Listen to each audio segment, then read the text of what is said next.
semua bisa kembali diberi kesempatan untuk beribadah. Adik-adik sehat ya di rumah ya. Begitupun kakak sekolah minggu di sini. Semua sehat ya kak ya? Sehat ya. Kita akan memulai ibadah kita. Kita akan mengangkat pujian dari Kidung Jemaat Putri Sion, Nyanyilah.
Putri Sion, karena ini sudah memasuki bulan Desember. Jadi adik-adik, kita bisa mempersiapkan diri kita mau menyambut hadirnya Raja yang telah datang ke dunia. Kita ngangkat pujian ini sekali lagi ya. Putri Sion, nyanyilah.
Di rumah adik-adik dalam doanya. Ayo. Puji syukur kami panjatkan kepadamu Tuhan Yesus yang akan kami rayakan, yang akan kami sambut sebagai Raja dalam kehidupan kami. Kami bersyukur Tuhan masih berikan kesempatan bagi kami untuk beribadah. Tuhan tolong kami, siapkan hati kami untuk kami sungguh-sungguh menyambut hari Natal tiba di rumah kami, di hati kami. Berkati kami yang hadir di tempat ini maupun yang ada di rumah, supaya kami sama-sama bersuka cita. Terima kasih Tuhan Yesus. Amin. Ya adik-adik, kita akan kembali mau mengangkat pujian Yesus sayang padaku. Kenapa kakak suka lagu ini? Karena Yesus mengajarkan kita, walaupun kita kecil lemah, tapi Dia menyatakan kita adalah miliknya. Yuk, kita akan nyanyikan lagu itu dengan sungguh-sungguh. Adik-adik bisa nyanyikan, ekspresikan di rumah. Yesus sayang padaku.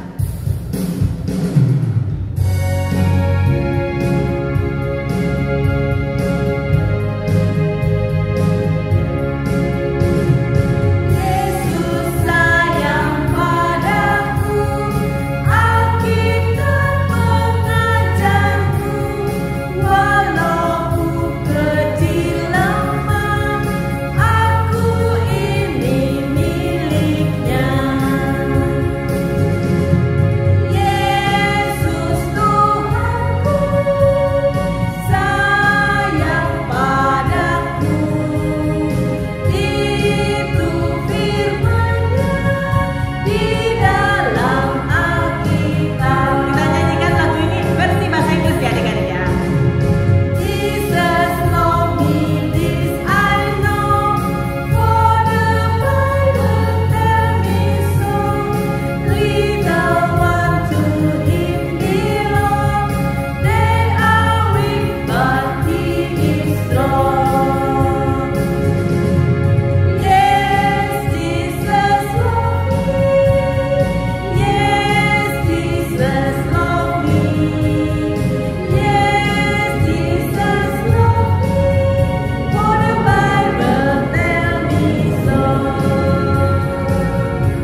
bulanan dan titah yang disampaikan oleh kakak sekolah minggu.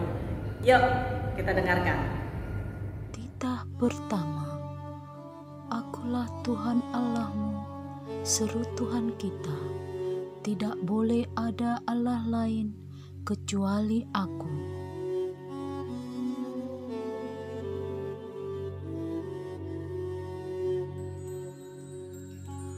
Maksudnya adalah kita harus lebih takut, lebih kasih, dan lebih yakin dan percaya terhadap Allah daripada terhadap segala-galanya.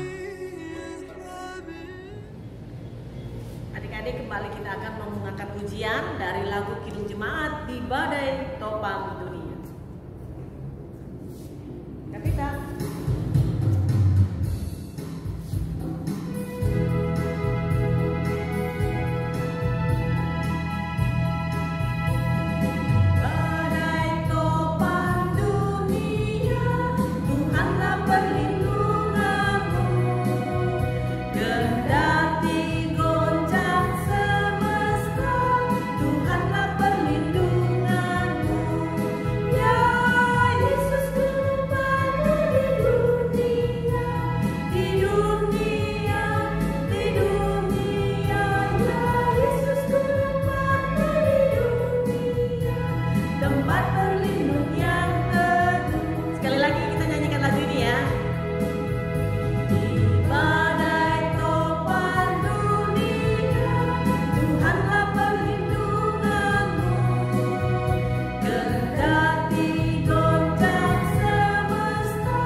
Kembali membacakan ayat bulanan untuk minggu ini.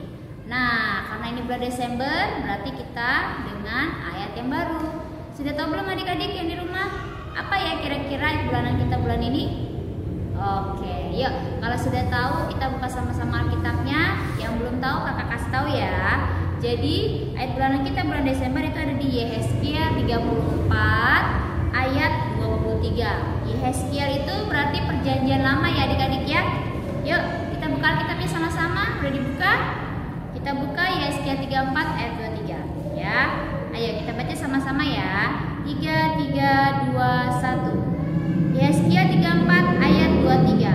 Aku akan mengangkat satu orang gembala atas mereka, yang akan menggembalakannya, yaitu Daud hambaku. Dia akan menggembalakan mereka dan menjadi gembalanya. Ya, gampang ya adik-adik ya, singkat ya.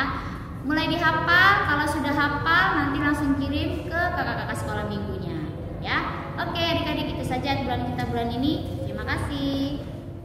Ya adik-adik, tadi sudah kita dengarkan ayat bulanan yang disampaikan oleh kakak sekolah minggu. Kiranya adik-adik bisa mengaplikasikannya di rumah. Sebisa mungkin kita bisa melakukannya di dalam kehidupan kita.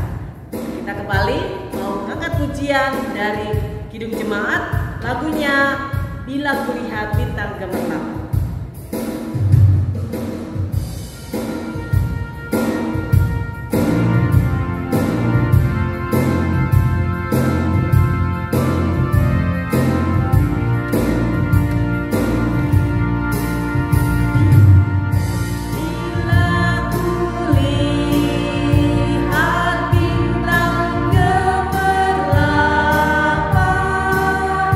Dan bunyi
Jadi adik-adik sabar, rencana kita akan melakukan ibadah tatap muka per Januari.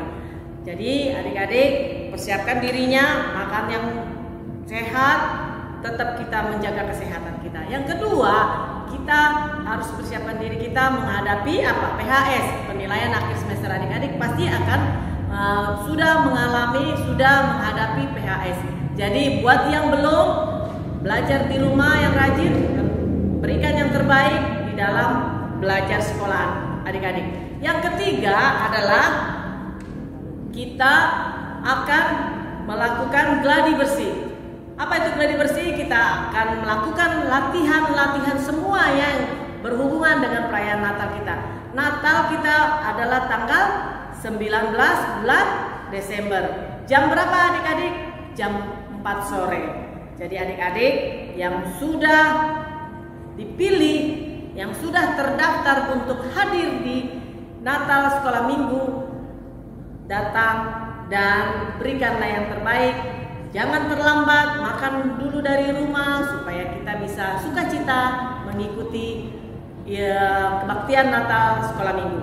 Dan adik-adik buat yang sudah ditentukan untuk bertugas sebagai singer, sebagai ikut liturgi, ikut drama, ikut vokal grup, ikut gur, adik-adik dapatkan infonya lengkap mengenai kostumnya itu di dalam grup orang tua.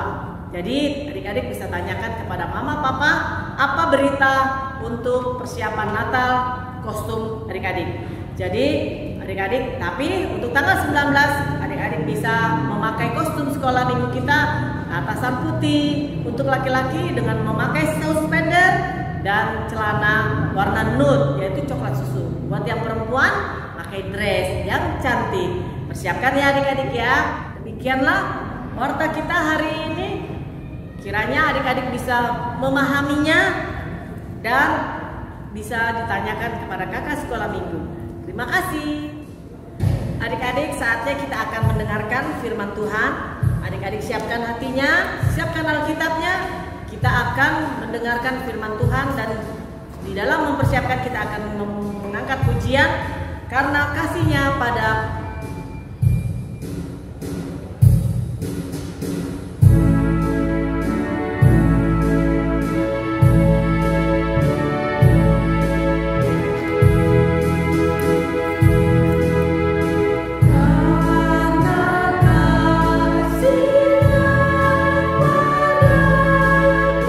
Yesus datang ke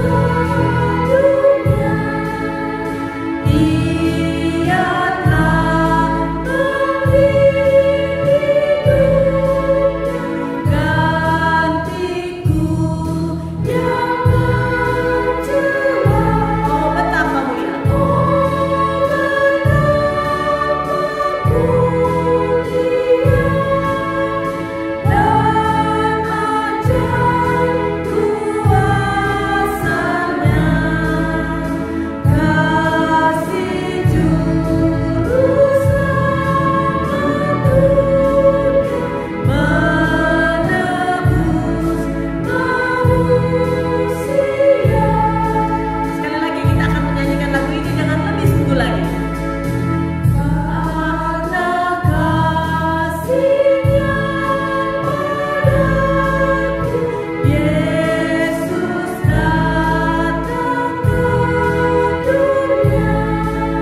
kabar? Ya, Amang berharap adik-adik di minggu Advent yang kedua ini dalam keadaan sukacita dan penuh dengan damai sejahtera. Baik, sebelum kita masuk untuk belajar tentang firman Tuhan di minggu Advent yang kedua ini, kita terlebih dahulu berdoa. Ayo. Damai sejahtera Allah Bapa yang melampaui segala akal, itulah yang menyertai hati dan pikiran saudara-saudara di dalam nama Tuhan Yesus Kristus, Tuhan kita. Amin. Ya, baik adik-adik yang dikasihi oleh Kristus Yesus, firman Tuhan yang mau kita pelajari di minggu Advent yang kedua hari ini dikutip dari kitab Injil Markus pasal 1, dimulai dari ayat yang pertama sampai dengan ayat yang kelima. Amang akan bacakan untuk kita semua. Silakan adik-adik mengikutinya dengan membaca di dalam hati. Yuk kita buka Alkitab kita. Demikian firman Tuhan. Inilah permulaan Injil tentang Yesus Kristus, Anak Allah. Seperti ada tertulis dalam kitab Nabi Yesaya, lihatlah, aku menyuruh utusanku mendahului engkau. Ia akan mempersiapkan jalan bagimu. Ada suara orang yang berseru-seru di padang gurun, persiapkanlah jalan untuk Tuhan, luruskanlah jalan baginya. Demikianlah Yohanes Pembaptis tampil di padang gurun dan menyerukan, bertobatlah dan berilah dirimu dibaptis, dan Allah akan mengampuni dosamu. Lalu datanglah kepadanya orang-orang dari seluruh daerah Yudea dan semua penduduk Yerusalem, dan sambil mengaku dosanya, mereka dibaptis di sungai Yordan. Demikian firman Tuhan. Adik-adik, Amang mau bercerita dulu ya kepada adik-adik tentang siapa Yesus menurut Injil Markus.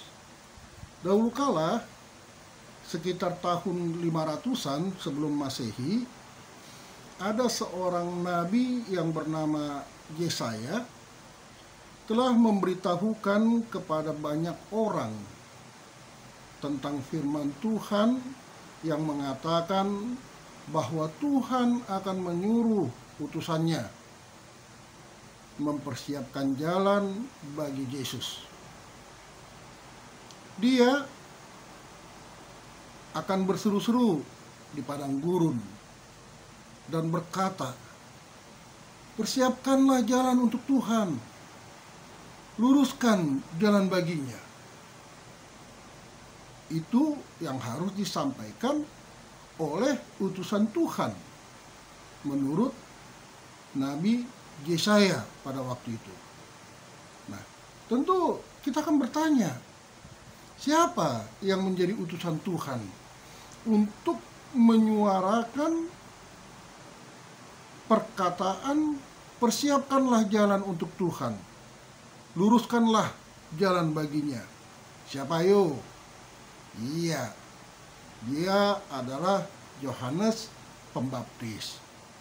Nah, Amang mau tanya dulu, Yohanes Pembaptis anaknya siapa?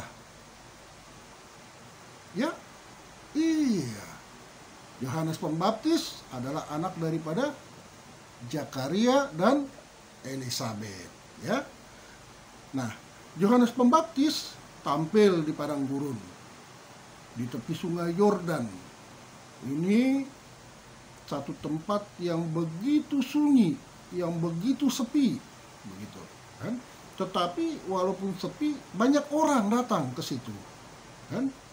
Banyak orang menjumpai Yohanes. Untuk apa mereka menjumpai? Mereka ingin mendengar khotbah yang disampaikan oleh Yohanes. Kenapa? Karena memang khotbah Yohanes itu membuka hati para pendengar pada waktu itu, kan? Mereka merasa bahwa khotbah Yohanes itu benar-benar memberikan satu aura, satu kekuatan, kan, bagi mereka begitu. Nah, inti khotbahnya apa? Ya, pertobatan, ya, pertobatan. Di sini Yohanes Pembaptis menyerukan supaya mereka yang mendengar khotbah Yohanes dan mereka yang merindukan untuk mengenal Allah, mengenal siapa yang mengasihi mereka, mengenal siapa yang memberkati mereka, mengenal siapa yang memberikan keselamatan kepada mereka, kan? Mereka harus bertobat. Begitu. Mereka harus bertobat. Mereka harus memberikan diri mereka dibaptis, kan? Begitu. Karena apa? Karena melalui baptisan yang dilakukan oleh Yohanes, itulah pertanda bahwa mereka mau bertobat. Mereka mau merubah cara hidup mereka. Mereka mau merubah cara berpikir mereka. Mereka mau, kan, kembali kepada apa yang diinginkan oleh Allah. Dan di samping itu juga mereka akan merasakan bagaimana Allah mengampuni dosa mereka. Artinya melalui kehidupan mereka akan merasakan bagaimana Allah menuntun, bagaimana Allah mengajarkan, bagaimana Allah memberikan petunjuk kepada mereka melalui firman-Nya. Kan begitu. Nah, mendengar berita tentang Yohanes Pembaptis, seperti yang Abang katakan tadi, banyak orang datang berbondong-bondong, kan? Dari daerah Yudea, dari daerah Yerusalem, kan? Dan mereka bukan hanya mendengar khotbah, tetapi juga mereka seperti yang Abang bilang tadi, mengaku dosa mereka dan memberikan diri mereka untuk dibaptis, kan begitu. Nah, ada keunikan tersendiri, kan? Ada keunikan tersendiri dari Yohanes Pembaptis. Apa itu? Ya, yang pertama, Yohanes Pembaptis ini, kan, seorang nabi yang lain daripada yang lain, kan? Dia selalu memakai jubah bulu unta, kan? Dan dia selalu memakai ikat pinggang, dan makanannya makanan belalang dan madu hutan. Nah, tentu kebiasaan dia ini, kan, tidak banyak dilakukan oleh orang lain, kan begitu. Artinya ada kekhususan yang dilakukan oleh Yohanes Pembaptis, dan dia melakukan itu dengan senang hati, kan? Dengan hati yang gembira. Karena apa? Karena Yohanes Pembaptis tidak menginginkan dirinya disamakan seperti diri Yesus, dan itu jelas, ya, jelas dari perkataan Yohanes Pembaptis yang mengatakan bahwa ia, kan, yaitu Yesus yang akan datang itu adalah orang yang lebih berkuasa daripada Yohanes Pembaptis sendiri, kan? Dan Yohanes Pembaptis juga mengatakan bahwa untuk membungkuk dan membuka tali kasutnya pun Yohanes Pembaptis tidak layak, kan? Artinya apa? Karena Yohanes Pembaptis tahu, kan, bahwasanya yang mau dia sambut adalah seorang yang luar biasa, gitu, ya, seorang yang benar-benar kudus, seorang yang benar-benar suci, dan tentunya dia harus menunjukkan bagaimana dirinya kecil, dalam tanda kutip, ya, artinya dirinya kecil, kan, dia tidak mau mensejajarkan dirinya dengan diri Yesus. Nah, dari situ apa yang kita bisa lihat, kan? Yang bisa kita lihat ternyata adik-adik, hati Yohanes itu begitu tulus, kan? Begitu ikhlas, begitu bersukacita menyambut, kan, dan merespon, kan, panggilan Allah, menyambut dan merespon keinginan Allah, kan, untuk mempersiapkan jalan bagi Sang Mesias. Dalam hal ini adalah Yesus Kristus. Nah, Yohanes Pembaptis juga mengatakan kan, bahwa tugas dia tidak sama kan seperti tugas yang dilakukan oleh Yesus kan. Nah, dalam hal ini Yohanes Pembaptis kan mempunyai tugas membaptis dengan air kan. Artinya baptisan yang dilakukan oleh Yohanes Pembaptis adalah baptisan pertobatan, bukan baptisan keselamatan. Tetapi baptisan yang dilakukan oleh Yesus Kristus adalah baptisan yang menuju kepada keselamatan. Karena apa? Karena Yesus Kristus akan membaptis dengan Roh Kudus. Artinya di situ baptisan yang dilakukan Yesus Kristus memberikan kehidupan baru bagi mereka yang mau berseru dan mau bertobat kan, untuk mengikuti Yesus Kristus di dalam kehidupannya. Nah, apa yang mau kita lihat adik-adik? Apa yang bisa kita ambil dari kehidupan Yohanes Pembaptis? Yang pertama, kan, firman Tuhan ini mau mengajak kita, mau mengajak adik-adik bagaimana adik-adik mau memberikan hati, ya, mau memberikan hidup, mau memberikan diri, atau boleh Amang katakan meyakini bahwa hidup kita ini adalah milik Tuhan, kan begitu, ya. Dan bukan hanya cukup memberi, tetapi juga mau membuka hati, kan, untuk menerima panggilan Tuhan. Nah, Amang mau tanya, ikut nggak adik-adik dipanggil oleh Tuhan, diundang oleh Tuhan? Iya, ikut, karena adik-adik sudah menerima baptisan kudus pada waktu masih kecil, di mana bapak mama kita membawa adik-adik kan untuk menerima baptisan kudus. Nah, di situ kan kita akan melihat bagaimana Yesus Kristus hadir sebagai juru selamat yang mengasihi setiap orang, termasuk adik-adik kan. Dia sangat peduli kan, dan dia sangat rindu kepada setiap pribadi yang datang kepadanya, termasuk adik-adik kan. Jadi boleh Amang katakan bahwa Yesus sekarang sangat merindukan kedatangan adik-adik, sangat merindukan kehadiran adik-adik. Nah, tentunya kehadiran kita ke hadapan Yesus dengan bagaimana? Dengan berdoa, ya, dengan berdoa lalu membaca firman Tuhan, kan begitu kan. Nah, di situ kita akan merasakan bagaimana kasih karunia yang Allah curahkan benar-benar hadir di tengah-tengah kehidupan kita. Dan undangan ini diberikan kepada semua orang, ya, termasuk adik-adik kan. Nah, tapi ada tapinya kan, tidak semua orang merespon undangan ini dengan baik kan. Kenapa? Karena banyak dalil, banyak alasan kan, yang dibuat orang untuk menolak undangan tersebut. Contohnya apa menolak undangan tersebut? Misalnya kan, Tuhan Yesus saat ini berharap dia supaya kita datang kepada dia dengan doa. Tapi kadang-kadang kan kita bikin banyak alasan, ya, yang bisa menggagalkan kita berdoa kepada Tuhan. Apakah itu karena kesibukan? Apakah itu karena keenakan dengan bermain-main dan lain sebagainya, sehingga kita lupa menjawab undangan yang disampaikan oleh Yesus. Nah, jika itu terjadi, maka kegembiraan dan sukacita yang dihadirkan oleh Juru Selamat bagi kita itu tidak bisa kita rasakan. Oleh karenanya melalui firman Tuhan ini kan, kita mau diajak untuk merespon undangan yang Tuhan Yesus berikan, sehingga kegembiraan dan sukacita itu akan kita rasakan. Karena apa?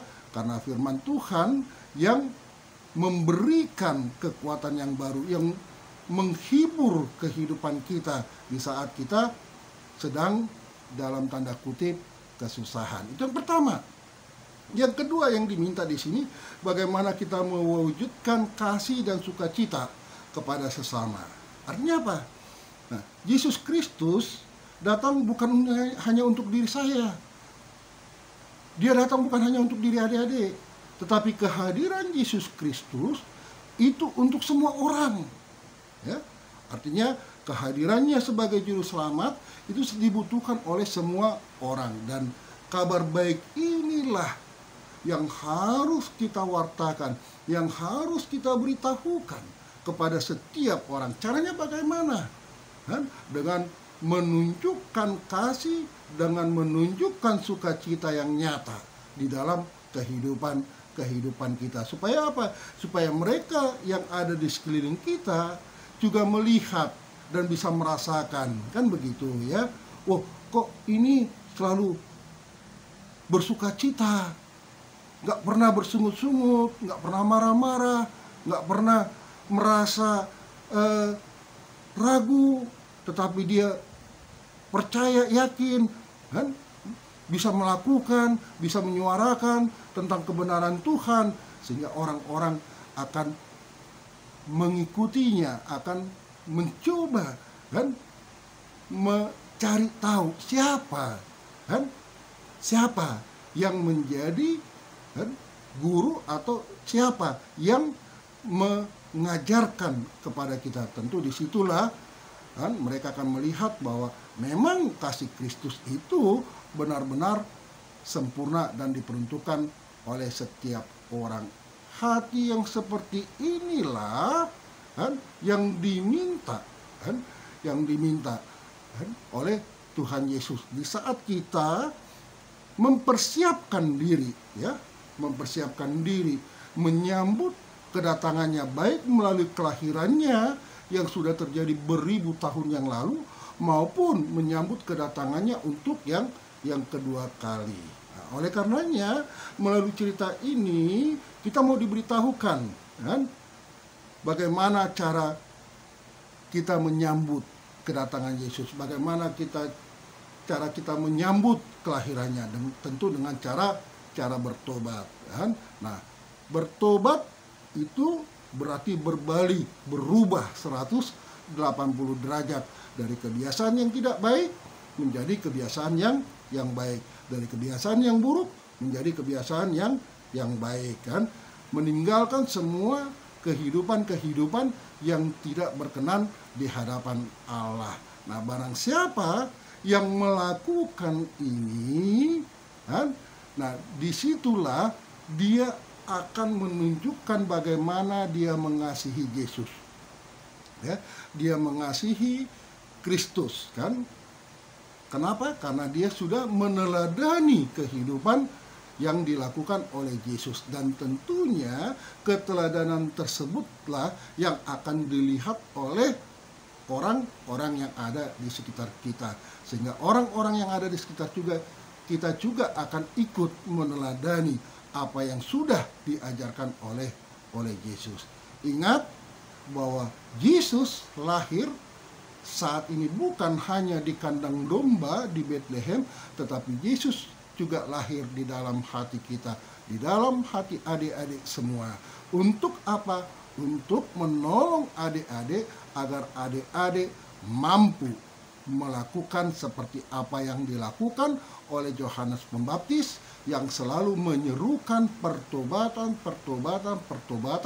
melalui perilaku kehidupan sehari-hari, sehingga hidup adik-adik menjadi kesukaan bagi Tuhan. Tuhan memberkati. Amin. Kita berdoa. Terima kasih Tuhan atas firman yang telah kami dengar di Minggu Advent yang kedua ini.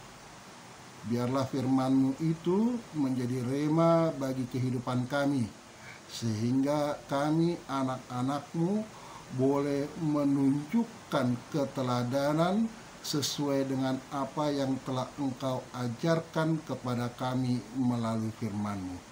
Bantu kami Tuhan, agar kami boleh layak disebut sebagai anak-anak kekasih Tuhan. Berkati firman-Mu, berkati kami, sahabat-sahabat sejati-Mu Tuhan, karena Engkaulah sahabat sejati kami. Berkati orang tua kami, berkati sanak saudara kami, berkati teman-teman kami, berkati juga tetangga-tetangga kami yang jauh maupun dekat. Biarlah Tuhan kehidupan kami ini boleh menjadi kemuliaan bagi nama Tuhan. Terima kasih Tuhan, dalam Kristus Yesus kami berdoa. Amin. Adik-adik, tadi kita sudah mendengarkan firman Tuhan. Kiranya firman Tuhan itu menjadi berkat bagi adik-adik. Sekarang kita akan menyanyikan lagu terakhir dalam ibadah kita. Apa lagunya? Hai, siarkan di gunung dan di mana juga. Kalau kita sudah mendengarkan firman Tuhan, kita sudah percaya bisa kita memberikan kabar gembira itu buat teman-teman kita. Yuk, kita angkat pujian ini, lagu Hai, siarkan di gunung dan di mana juga.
Bagi semua orang yang percaya kepadanya. Kita akan lagu ini sekali lagi.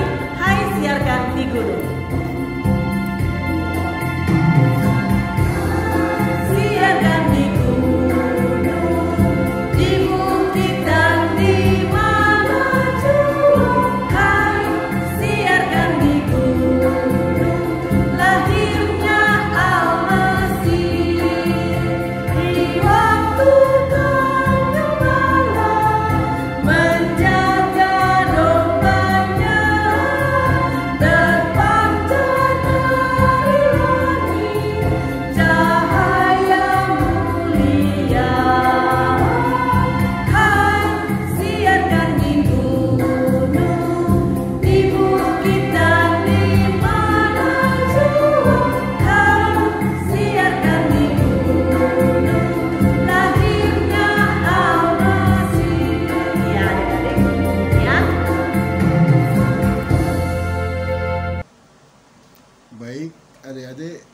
kita doakan persembahan kita berdoa.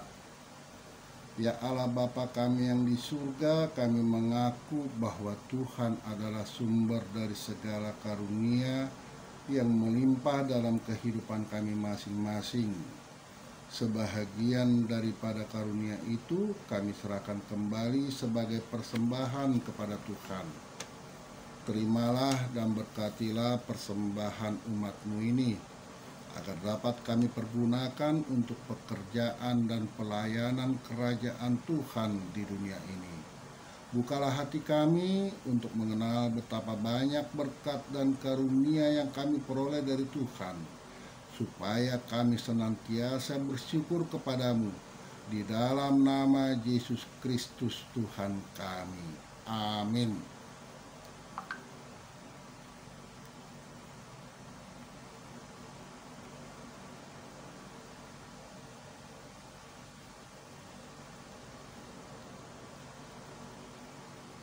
Mari kita bersama-sama berdoa dengan doa Bapa kami.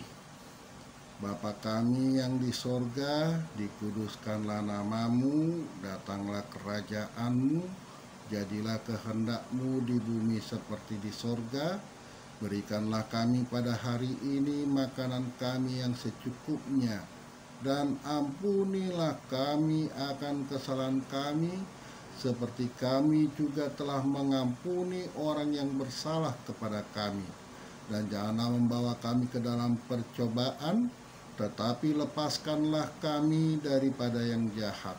karena Engkau punya kerajaan dan kekuasaan dan kemuliaan sampai selama-lamanya. Amin. Pulanglah dengan sejahtera, terimalah berkat Tuhan.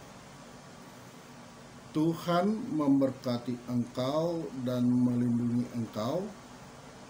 Tuhan menyinari engkau dengan wajah-Nya dan memberi engkau kasih karunia. Tuhan menghadapkan wajah-Nya kepadamu dan memberi engkau damai sejahtera. Amin.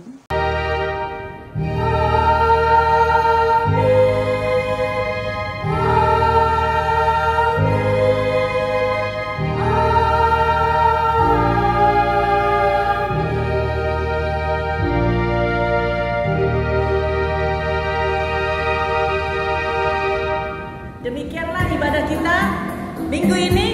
Kiranya Tuhan selalu memberkati kita dan kita selalu dalam perlindungannya. Dadah.